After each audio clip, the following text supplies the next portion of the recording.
Philemon 13 says, I would have been glad to keep him in order that he might serve me on your behalf during my imprisonment for the gospel. There's a lot of times in life when we have to trade something good for something great. That we have to give up what would be good for something better. It would have been good. I mean, Paul would have been happy. I mean, this wasn't selfish. This wasn't for some, reason of just for his sake, but for the gospel's sake, that Paul would have been happy to keep him. But he felt urged by the Spirit to send Philemon to send to him Onesimus.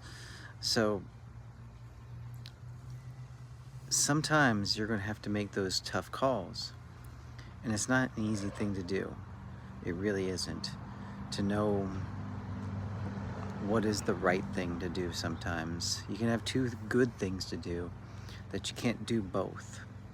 And so you're going to have to figure out what is God's plan. What does He want you to do? Well, how are we supposed to do this? How did Paul come to this conclusion that he was supposed to send back his friend when he really needed people? I mean, prisons back then, you didn't get fed unless somebody brought you food from outside.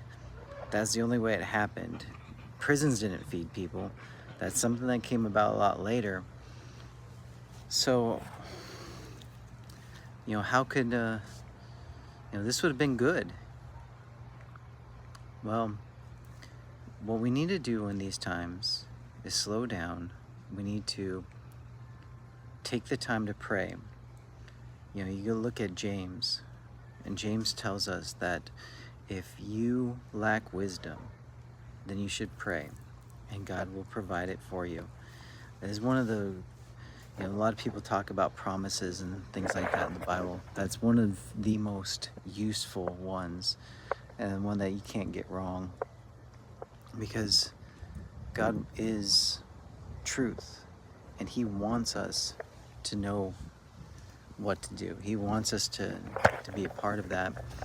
So seek Him out. Fast. This will help you to get in the right mindset. Not like it's some sort of miracle working, pill or something, but it'll get you in the right mindset. And be in the Word. That'll help you.